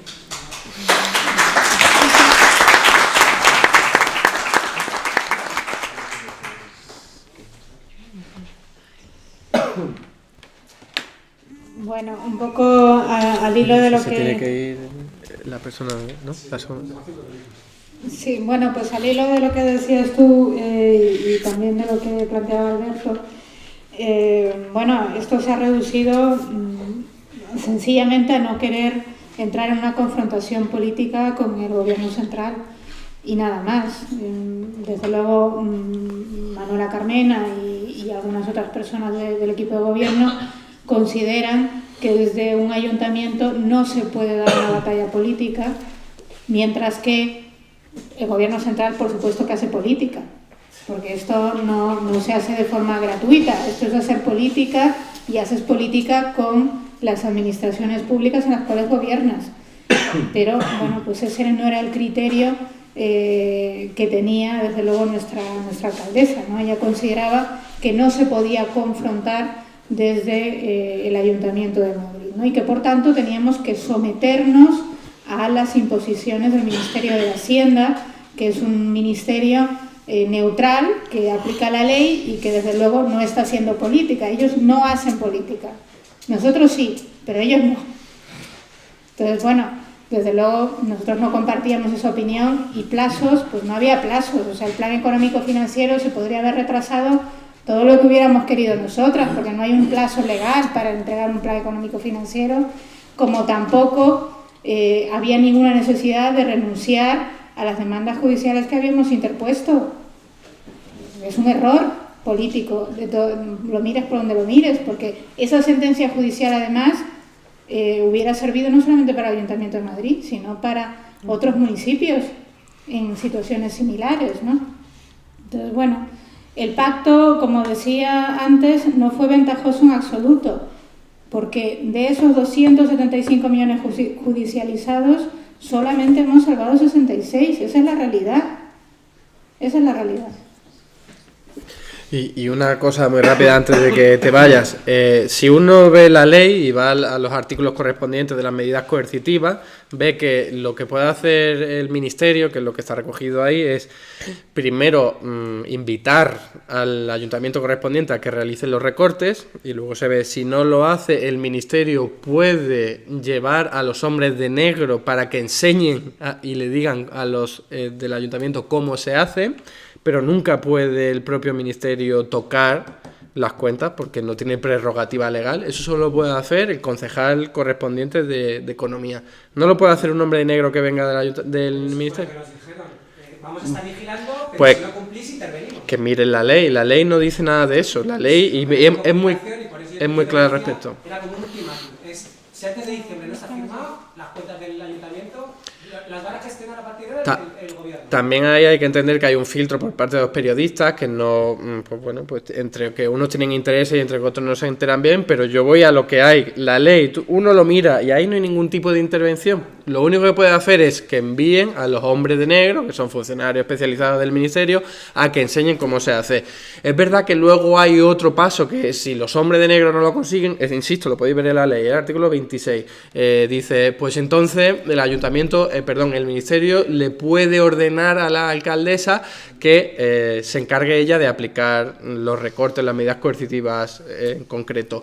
Y si la alcaldesa no quiere, que tiene también la potestad para no hacerlo, entonces se puede disolver la entidad local y convocar nuevas elecciones. Pero que jamás lo iban a hacer, o sea, el coste político del Ministerio a la hora de disolver el Ayuntamiento de Madrid, o sea, no vuelve a ganar el Partido Popular y ahora Madrid está ganando durante 15 años más las elecciones. Porque si está proponiendo darle la vuelta a las cosas, o sea, pues ahí es donde está, creo yo, la cuestión. Y una cosa también antes de que te vaya, o sea, y para profundizar lo que decía Romy, es Manuela no estaba nada contenta ni nada cómoda con los titulares que salía el Ayuntamiento de Madrid está intervenido. Eso era lo que más le molestaba a ella, no tanto que ahora estemos recortando. Parecía que lo que más le molestaba era eso, pues la visión institucional, no tanto hacer política, sino demostrar una buena imagen, de ser buena gestora, etcétera, etcétera. Yo creo que las cosas van mucho por ahí, ¿no? A vosotros. Y voy con el tema de la comisión de auditoría. Bueno, hay dos ámbitos diferentes. Una son las comisiones de investigación, que ya sabéis que son, bueno, pues una especie de juicio que se realiza, es de carácter totalmente político, que se invita a la gente a venir, los que tengan que ver con algún tipo de política económica o alguna actuación del ayuntamiento, como la venta de viviendas a fondos buitre o lo del soterramiento de Madrid Calle 30, que hemos hecho esas dos, la del soterramiento y la de la venta de vivienda, y teníamos incluso aprobada otra, que es investigar el alquiler totalmente despilfarrador de unas naves de Mercamadrid que no han servido absolutamente para nada, donde hay evidentemente indicios de delito, y de hecho eso está judicializado, pero no se ha llevado a cabo. Ha habido un cambio de timón bestial, porque ahora lo que se está haciendo es una comisión de investigación para investigar a nuestro propio gobierno, o sea, por una cosa además de Bicimá que no tiene ningún tipo de comparación con las grandes fechorías que sí se han estado investigando hasta el momento, ¿no? O sea, ahí ha habido un cambio de timón bestial, y con el proceso de auditoría, que es ya más algo que es un estudio, es ver, oye, ¿dónde ha ido el dinero? ¿Qué impactos ha tenido? Donde pues están participando gente de los propios distritos a nivel individual, que no son del ayuntamiento, donde están participando también pues personas especializadas en temas de auditoría, de políticas públicas, etcétera, etcétera. Se les ha dado las directrices a todos los funcionarios del ayuntamiento a que no tengan eso como prioritario, sino que se dediquen sobre todo a gestionar las IFS. Entonces, claro, pues uno puede decir, oye, es verdad, las IFS son muy importantes, habrá que salir a sacarlas adelante, si es que hay un marco legal para ello, pero están dejando de lado un proceso que también se comprometió ahora Madrid, el propio gobierno se comprometió a hacerlo, que era la auditoría de la deuda. Nadie se ha dado cuenta que en estos 2 últimos meses no salen noticias de escándalos del Partido Popular en su época. Es que no sale nada, ya no están apenas trabajando en ello. O sea, yo espero que sí lo sigan haciendo, pero desde luego hay muchas dudas al respecto, ¿no? ¿Alguna otra palabra más? Había apuntado a Samuel, que levanta la mano. Vale, pues ya tenemos Vale, bueno, si quieres empezar, Samuel. Vale. Como habéis empezado hablando que el pacto al que se había llegado no tenía ningún sustento legal, es más, la interpretación que se había estado haciendo desde el Ministerio de Hacienda sobre la regla de gasto que tenía sobre el recorte que tenía que hacer en Madrid ha ido cambiando. Obviamente creo que no se ha podido materializar en ningún pacto firmado escrito porque no se ajusta a ninguna normativa. Es decir, la pregunta es, ¿nos garantiza eso, que no vaya a haber mayores exigencias en este año de recortes, una vez ya incluso aprobado el PEP? ¿Queda garantizado que no va a haber más exigencias de recortes? Lo que está claro es que la jugada de PP ha sido brillantísima. Dejar así al ayuntamiento sin posibilidad de hacer inversiones en un año preelectoral. Yo creo que si pueden apretarán todavía más las tuercas dentro de lo que del ámbito de acción que tienen, que no tienen cortapisas ni frenos respecto a lo que indican. Pero la duda que tenemos es qué va a pasar con los presupuestos. ¿Va a haber presupuestos? ¿Cómo van a ser? Está aprobado, pero está sin aplicar. No, se está aplicando. O está, bueno, o por lo menos, bueno, pues también lo planteo como duda, o por lo menos se tiene que reflejar en los presupuestos y van a salir, ¿no? ¿Cómo? ¿Qué apoyos? Sí, yo creo que la mayor preocupación que tienen ahora muchos ciudadanos de Madrid es, habiendo dinero, ¿cómo se pueden hacer cosas? O sea, se pregunta en muchos barrios, dice, yo queríamos esto, ahora no podemos hacerlo porque alguien lo quita. Si tenemos dinero, ¿por qué no gastamos de dinero? ¿Por qué no hay mejor resoluciones para basura, para otro? No, ahora no hay nada, pero si tenemos dinero, ¿y cómo si tenemos dinero? No lo entiende la gente. Entonces, hay que hacer falta un esfuerzo de explicación, clarísimo. Y segunda cuestión, ¿por qué esta política no es comprensible tampoco? Porque dice, y lo dice la alcaldesa, y bueno, hay más concejales, no solamente está la alcaldesa, y quieren que haya un rapport de fuerza, unos u otros, pero hay que demostrarlo. Aquí lo único que se ha demostrado es que tenemos dinero, lo que entiende la gente, que tenemos dinero y no lo podemos gastar. Segunda cosa, que han cogido un concejal que era muy bueno y le han echado. Y se han marchado a otro sitio. Eso es lo que entiende la gente. Claro, yo creo que tiene que haber una decisión política municipal de las diferentes fuerzas que contrarresten esa situación. Que le digan a Manuela, yo desde luego, yo soy de concejal, le digo a Manuela de San Pedro que se vaya a donde quiera, porque esa no es la solución del problema. Porque por encima de mí están los ciudadanos que son los que nos han presentado y los que quieren que ejecutemos un programa. Yo lo tengo clarísimo. Y esa discusión yo no la he visto. O se han camuflado, o no sé qué pasa. O qué ocurre. Entonces yo creo que esas son las cuestiones, porque de cara a nosotros podemos decir lo que sea, has hecho una cosa, pero no, es que la gente no lo entiende. Y eso tiene una explicación que darse. Y si hay que enfrentarse con la alcaldesa, se enfrenta con la alcaldesa. Yo lo tengo clarísimo, sea quien sea. Y yo he ido en una lista con Carmena, pero hombre, las cosas tienen que ser de otra forma. Y es por lo que tú decías, yo estoy de acuerdo contigo. Dice, es que Carmena le parecía que eso, enfrentarse con el S, porque parece la madre abadesa del asunto. No queremos una madre abadesa, queremos una alcaldesa. Y si no, la gente que nosotros tenemos dentro, por ejemplo, la gente de Izquierda y Izquierda Unida, hombre, tienen que plantearse un poco qué pasa con este asunto. No vamos a esperar todo el año sabiendo esta situación extraña. O sea, Carlos es un maldito, se ha echado y todo el mundo dice, joder, si es buenísimo, ¿cómo lo han quitado? O sea, es que no lo explica nadie. Bueno, perdonad el asunto de la intervención.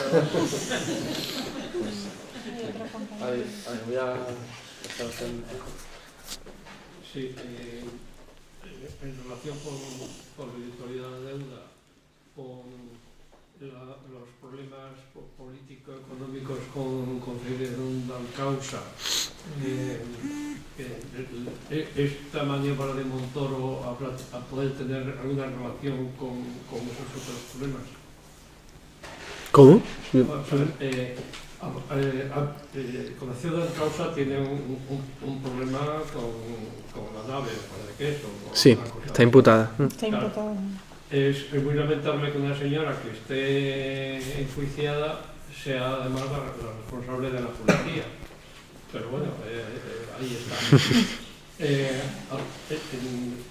Eso es un problema para el Partido Popular, lógicamente. ¿Hasta qué punto esta comisión de auditoría de la deuda resultaba también insoportable al PP como para que Montoro haya sido el brazo ejecutor de estas maniobras? Una palabra que quedaba por aquí. Sí, al fondo. Sí. Quería saber si me podéis explicar la diferencia existente entre los ayuntamientos de Barcelona y de Madrid con respecto a este tipo de actos que lleva el Ministerio adelante.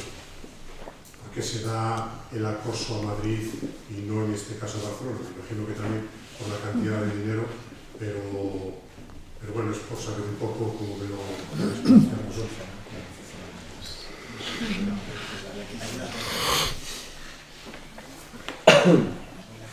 Bueno, sobre la aprobación de los presupuestos, bueno, esto está todavía en el aire. Desde luego hay un sector del equipo de gobierno, bueno, algunos concejales, aquellos que ya nos manifestamos en contra de la aprobación de este plan económico-financiero al dictado de Montoro, pues lógicamente no vamos a ser partidarios de que se aprueben unos nuevos presupuestos que supongan una materialización de unos recortes pues, que no aceptamos. Entonces, por nuestra parte, desde luego, yo ya os digo que por mi parte nos posicionaremos en contra de una aprobación de los presupuestos del 2018.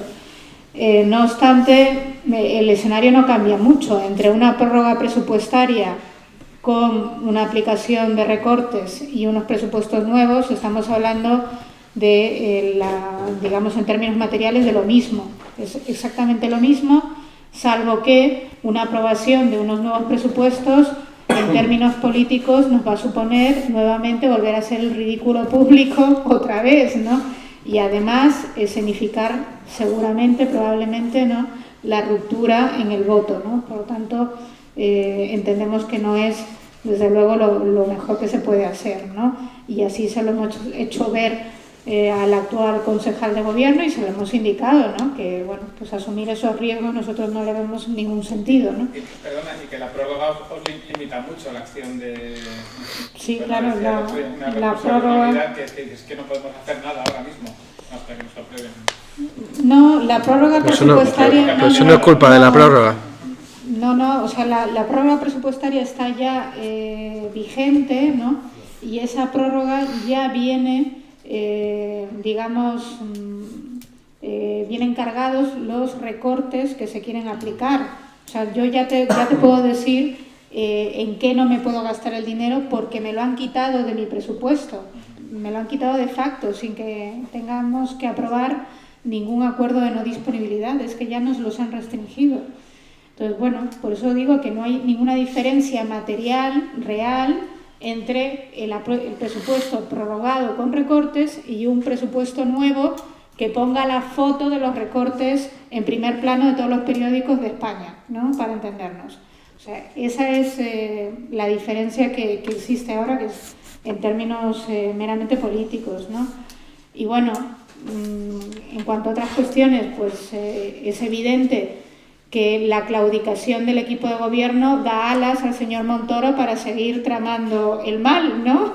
Entonces, si cabe, las élites político-financieras de este país pueden sentirse mucho más a gusto, más cómodas para seguir exigiendo más cabezas, más recortes y una profundización de las políticas de austeridad, ¿no?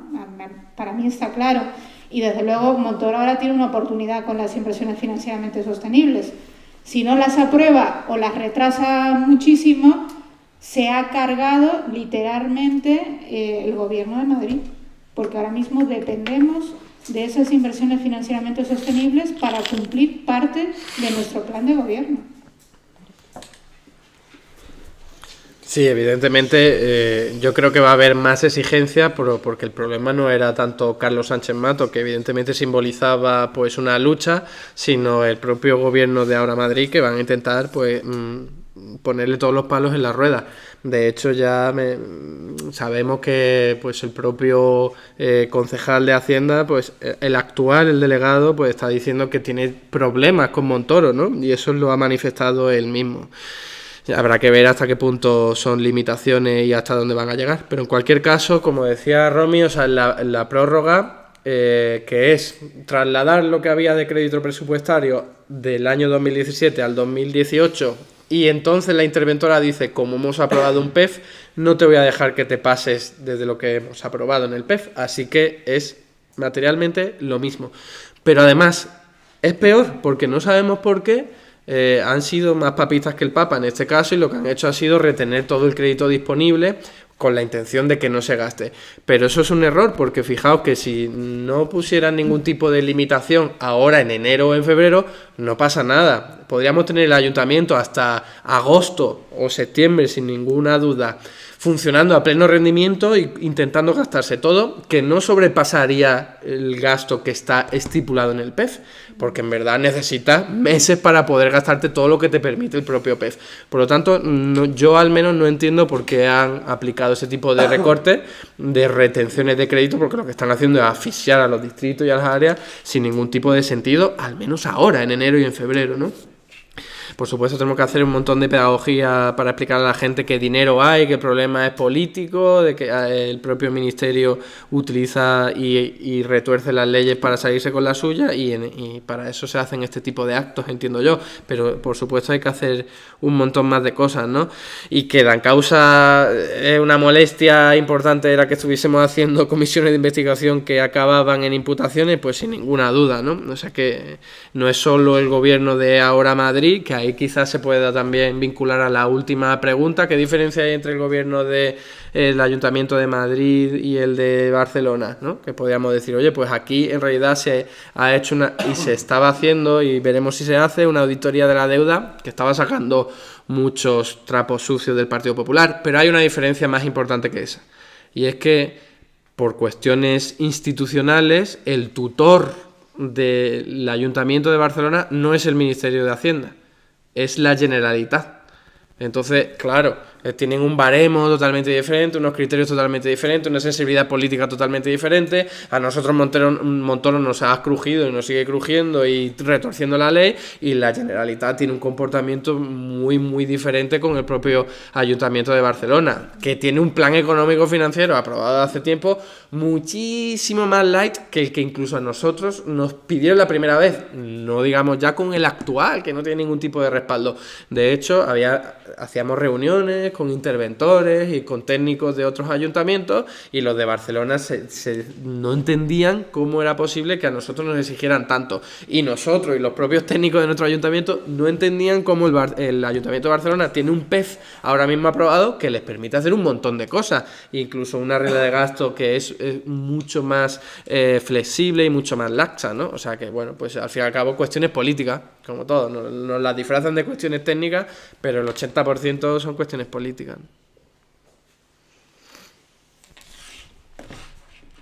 Pues una palabra más, Alicia, gracias compañera también. Bueno, pues si queréis ya con estas dos últimas palabras cerramos el turno de palabras. Bueno, agradeceros las dos exposiciones que nos habéis hecho. Yo quería hablar de lo que hemos vivido en Vicálvaro en las últimas semanas, que ha sido el cierre de la biblioteca de Bernardo, porque no podíamos pagar la caldera, que se ha roto. Y hasta que no lo han permitido, quitándolo de otras partidas, pues no se ha podido dar el ok a que se arregle la caldera, y total, que la biblioteca va a estar mes y pico cerrada. Mi pregunta es si vamos a seguir así, de este modo, gobernando hasta el final de la legislatura, que supongo que sí, que es como lo vamos a hacer.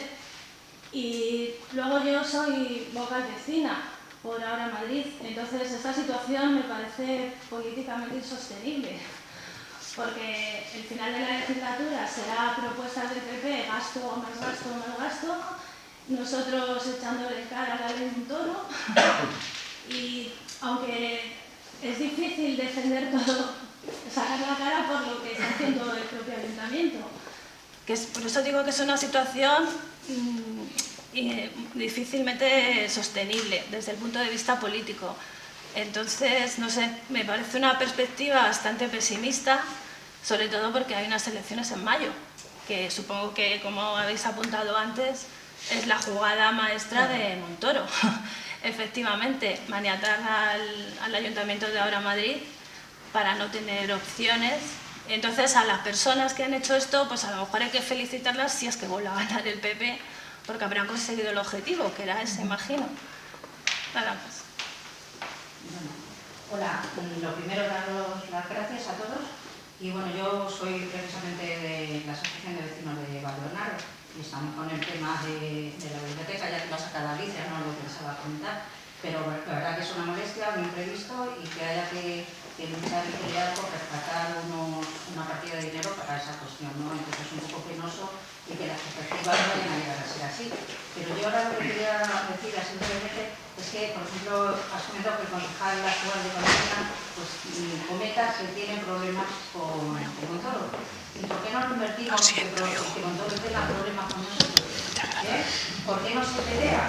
Porque las expectativas son o que lo expliquemos bien, o que la gente no va a entender este plegamiento, esta decapitación que ha promovido Carmela de alguna manera. Me recuerda al Varoufakis en Grecia. La gente quería una cosa y al final hizo otra. No sé, como ya las noticias no comentan nada, pues no sabemos nada. A lo que voy, que hay que pelearlo, que hay que desenmascarar y que tenéis que hablar y presionar más con la alcaldesa y no sé, y si hay que sacar la voz a la calle, pues que se oiga, que toda la gente entienda qué valores son los que se quieren verdaderamente defender, ¿no? Porque la gente, como dice este señor, y decimos la mayoría, se ha votado para otra cosa, no para decir que sí a la primera de cambio. Y si ahora encima van a promover más recortes, pues entonces, ¿a dónde llegamos? ¿A ser unos sumisos? No sé, yo creo que hay que hacer algo más.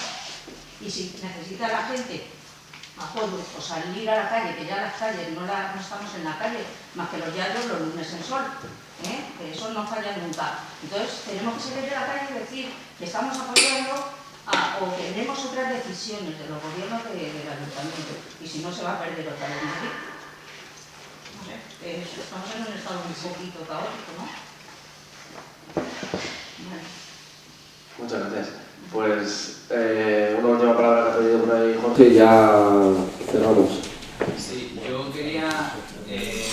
soy bastante pesimista en cuanto a la futura unidad popular que pueda haber en Madrid, Y mi duda es de si después de todo esto se va a seguir haciendo ilusionismo político, hablando de unidad popular, de primaria, etcétera, etcétera, si se va a ir a una misma, digamos, a un mismo marco en el que compartas candidatura con las personas que han aceptado esa regla de gasto, ese marco que ha preparado perfectamente la derecha política y económica para que no puedas al final gobernar.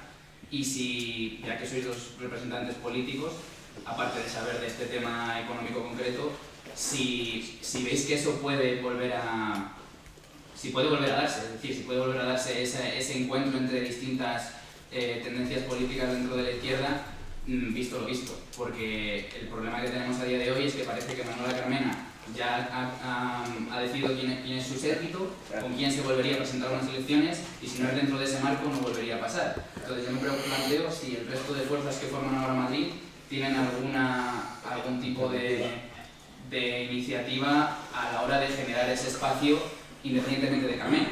Es decir, a lo mejor por Carmena sin Carmena no se entendería que ahora Madrid hubiese gobernado, pero por su culpa el espíritu fundacional ha pasado mejor vida.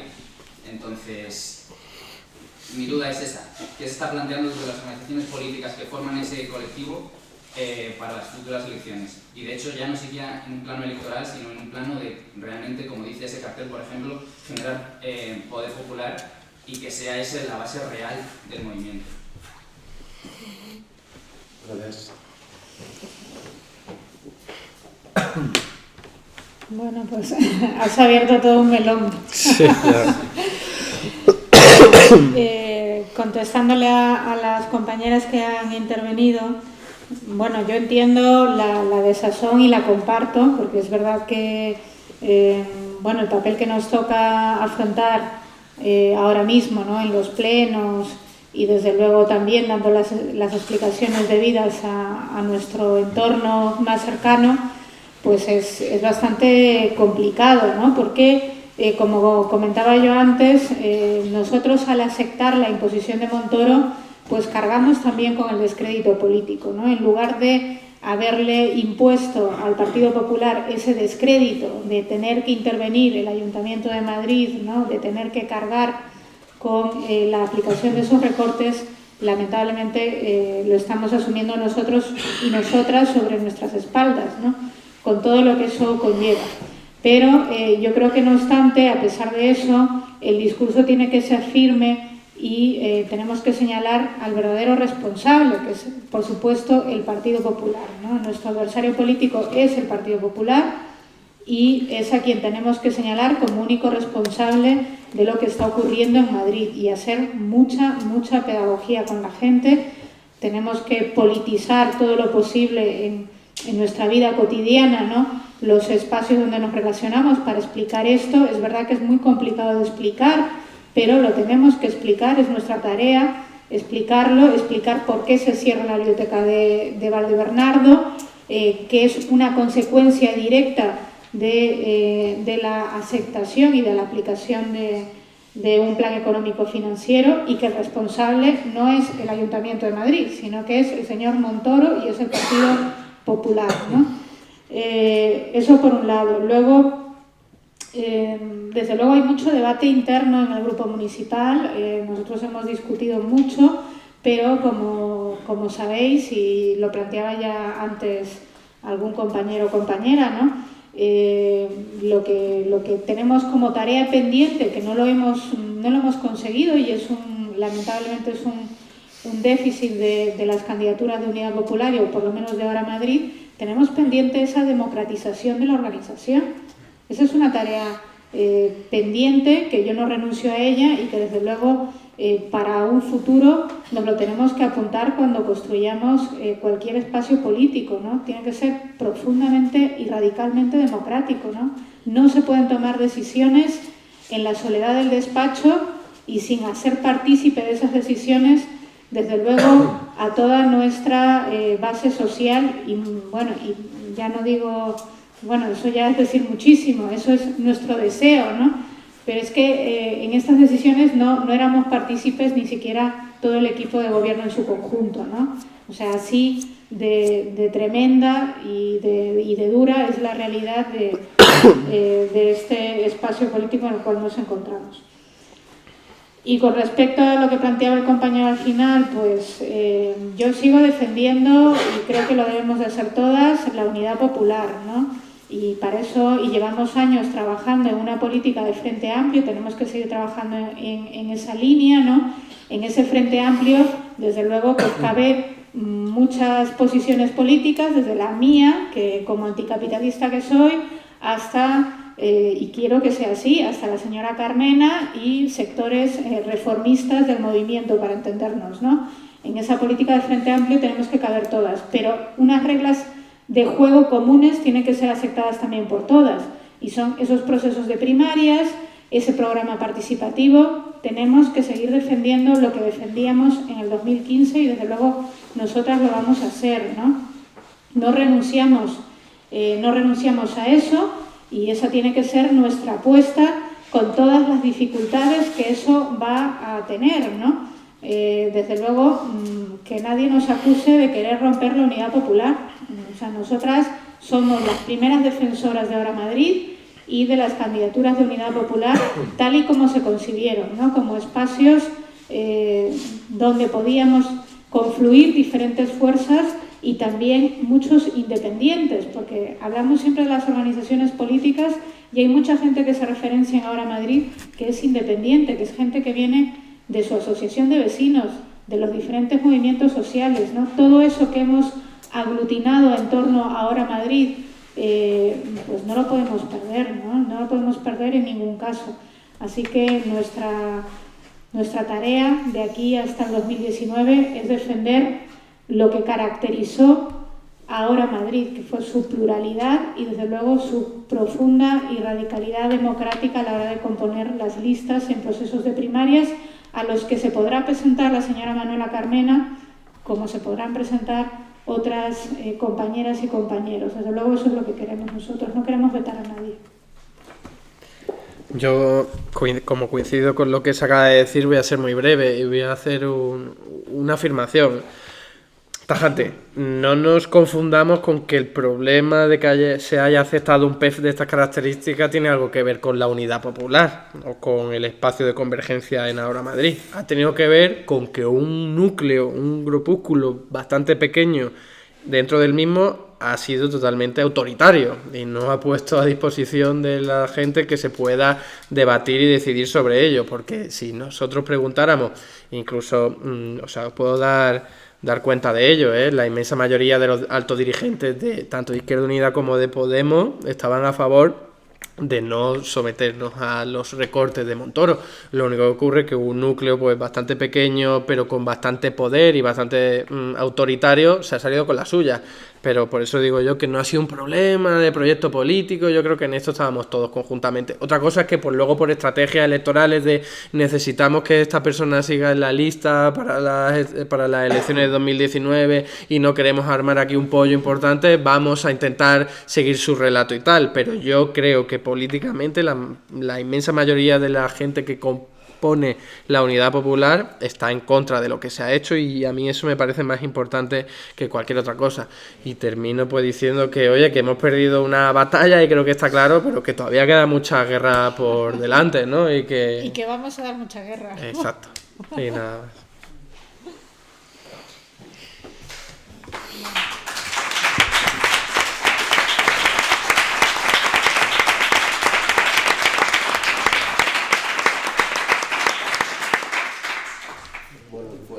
Muchas gracias a todas y a todos por venir, a los compañeros, a los ponentes, por haber realizado esa intervención. Y nada, igual como Eduardo, pues recordar un poco en tono positivo, un poco...